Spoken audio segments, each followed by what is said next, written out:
সকল ছাত্রছাত্রীকে স্বাগত। আশা করি তোমরা সকলে ভালো আছো। আজকে আবার আমি তোমাদের সামনে হাজির হয়েছি একটি নতুন ভিডিও নিয়ে। আজকে আমি আলোচনা করব অষ্টম শ্রেণীর প্রথম পর্যায়ক্রমিক মূল্যায়নের গণিতের জ্যামিতি এবং সম্পাদ্য নিয়ে।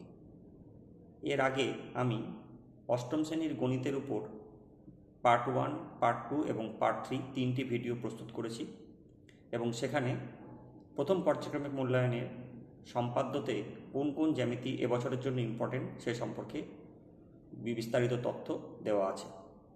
তো আজকে আমরা প্রথম পর্যায়ক্রমিক মূল্যায়নে কোন কোন সম্পাদ্য এবছরের জন্য ইম্পর্টেন্ট এবং কোন কোনগুলো তোমরা প্রস্তুতি নেবে এবং কিভাবে নেবে অর্থাৎ অঙ্কন প্রণালী সেই সম্পর্কে এই ভিডিওতে আমরা আলোচনা করব। আলোচনা দীর্ঘায়িত না করে সরাসরি আলোচনায় চলে যাব। তার আগে বলে রাখি, যারা প্রথমবার এই ভিডিওটি দেখছো তারা অবশ্যই চ্যানেলটিকে সাবস্ক্রাইব করে দিও এবং পাশে থাকা বেল আইকনটি প্রেস করে দিও, যাতে আমার পরবর্তী ভিডিও আপলোড করলে তার নোটিফিকেশান সবার প্রথমে তোমাদের কাছে পৌঁছে যায়। এর পাশাপাশি এই ভিডিওর লিঙ্ক তোমাদের বন্ধুদেরকেও শেয়ার করে দিও, যাতে তারাও এই ভিডিও দেখার সুযোগ পায় এবং উপকৃত হয়। তাহলে চলো আর দেরি না করে আজকের মূল ভিডিওতে যাওয়া যাক। আজকে আমরা আলোচনা করব প্রথম পর্যায়ক্রমিক মূল্যায়ন অষ্টম শ্রেণীর গণিত জ্যামিতি নিয়ে। এর আগে আমরা পার্ট 1-এ তোমাদের জন্য দুটো সম্পাদ্য করে দেখিয়েছিলাম। আজকে আমরা ফার্স্ট ইউনিট টেস্টের জন্য পরবর্তী পার্ট 2-তে কোন কোন প্রশ্ন তোমরা প্র্যাকটিস করবে, কোন কোন গাণিতিক সমস্যা তোমরা প্র্যাকটিস করবে সেইগুলো আলোচনা করব। আমাদের প্রথম প্রবলেম, একটি আয়তাকার চিত্র বেসড আঁকি যার বিই 6 সেমি এবং ইএস 4.8 সেমি। আমি এখানে মাপ দুটো এঁকে নিয়েছি, বিই 6 সেমি এবং ইএস 4.8 সেমি। নিচে আমার সরলরেখা আছে, নিচে আমার সরলরেখা হচ্ছে বিএক্স সরলরেখা। আমরা কি করব, প্রথমে যে বড় মাপটা আছে 6 সেন্টিমিটার, এই 6 সেন্টিমিটার মাপটা আমরা এখানে নেব, নিয়ে আমরা এখান থেকে বিতে বসিয়ে বিএক্স থেকে এই বিই অংশটা কেটে নেব। তাহলে এইটা হয়ে গেল আমার ই বিন্দু। এবার আমাদের যেটা করতে হবে সেটা হচ্ছে যে ই বিন্দু আছে, ই বিন্দুতে আমরা বসিয়ে এখানে একটা 90 ডিগ্রি কোণ অঙ্কন করব। তাহলে আমরা এখানে একটা 90 ডিগ্রি কোণ অঙ্কন করে নিচ্ছি।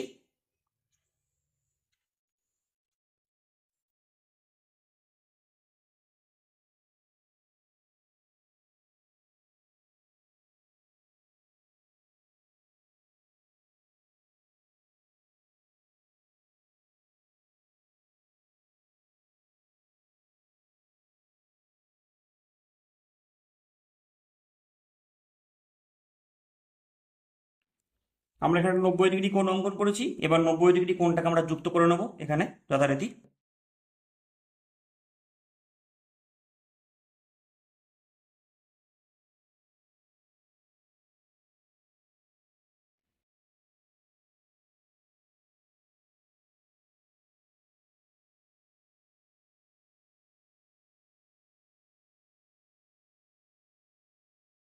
আমরা এখানে 90 ডিগ্রি কোণ অঙ্কন করে নিয়েছি।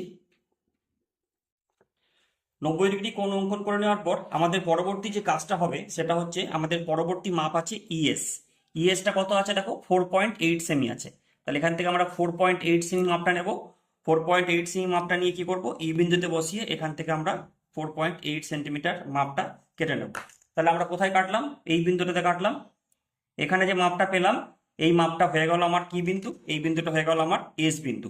ঠিক আছে, তাহলে আমরা এখান থেকে যে মাপটা পেলাম সেটা হলো ইএস। ইএস এর মাপ হয়ে গেল আমার 4.8 সেমি। আশা করি বুঝতে পেরেছো। এবার আমাদের যেটা করতে হবে সেটা হচ্ছে এই মাপটা আমরা আরেকবার নেব এখান থেকে, অর্থাৎ ইএস মাপটা নেব, বি বিন্দুতে বসাবো, বি বিন্দুতে বসিয়ে এখানে একটা বৃত্তচাপ অঙ্কন করব। তারপর পরবর্তীতে কি করব, বিই যে মাপটা আছে সেই মাপটা আরেকবার নেব, নিয়ে এইখানে বসাবো, বসিয়ে এইখানে আগের বৃত্তচাপকে কেটে দেবো। তাহলে এরা পরস্পরকে যেখানে ছেদ করছে সেই ছেদ বিন্দুটাকে আমরা প্রথমে পয়েন্ট আউট করে নেব। পয়েন্ট আউট করে নিয়ে আমরা এই বিন্দুটার নাম দিয়ে দেবো টি। আমাদের কাজ শেষ। এবার আমাদের সিম্পল কি করতে হবে, এই বিন্দুগুলোকে যোগ করে দিতে হবে।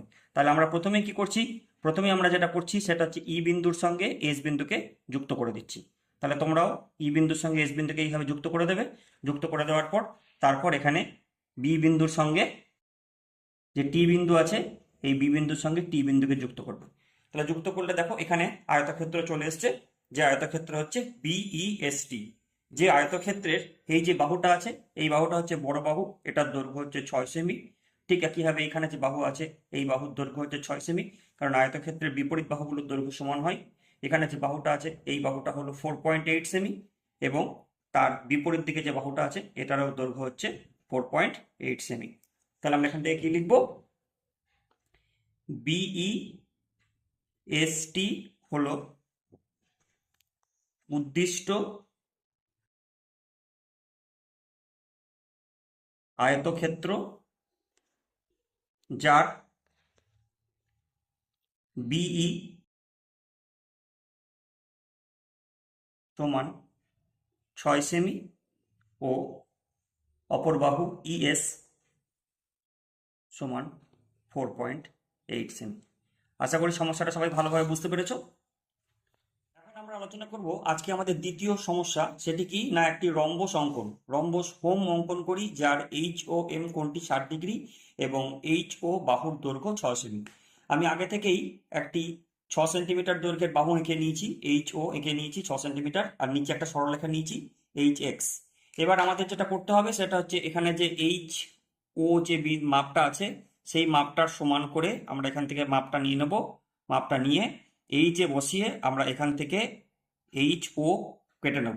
তাহলে আমরা এখানে এইচ ও কেটে নিলাম, এই হলো আমার ও। এবার আমাদের যেটা করতে হবে, এইচ ও এম কোণটা অঙ্কন করতে হবে। কোণের মান বলা আছে 60 ডিগ্রি। কোণটা কোথায় অঙ্কন করতে হবে? ও বিন্দুতে।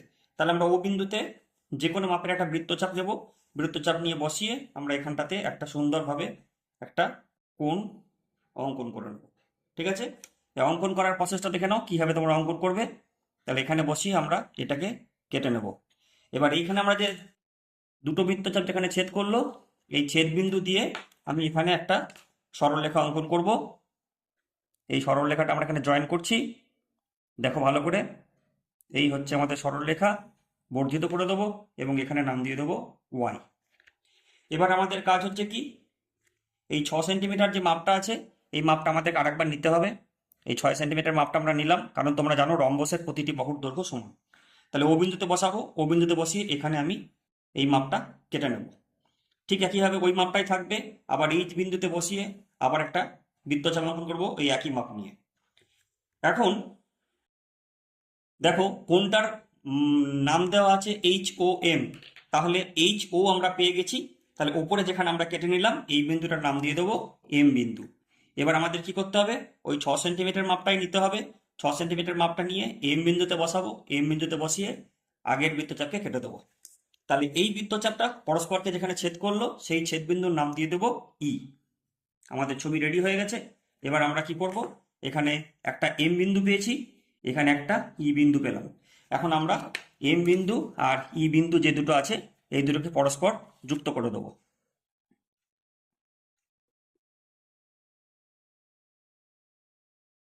এটাকে আমরা যুক্ত করলাম।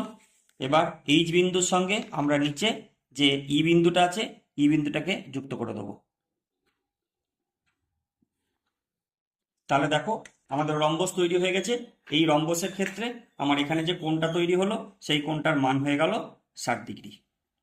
এই বাহুটি 6 সেন্টিমিটার, এবং শুধু এই বাহু নয়, প্রত্যেক সাইডে যে বাহুগুলো আছে সেগুলো হচ্ছে 6 সেন্টিমিটার করে। তাহলে এটি 6 সেন্টিমিটার এবং এটিও হয়ে গেল 6 সেন্টিমিটার। তাহলে আমরা এখানে কি লিখবো? এইচ ও এম ই হলো উদ্দিষ্ট রম্বস যার এইচ ও এম কোণ 60 ডিগ্রি এবং প্রতিটি বাহু সমান দিয়ে 6 সেমি। আজকের ভিডিও এখানেই শেষ করছি। তোমরা সবাই ভালো থেকো, খুব শীঘ্রই দেখা হচ্ছে পরের ভিডিওতে।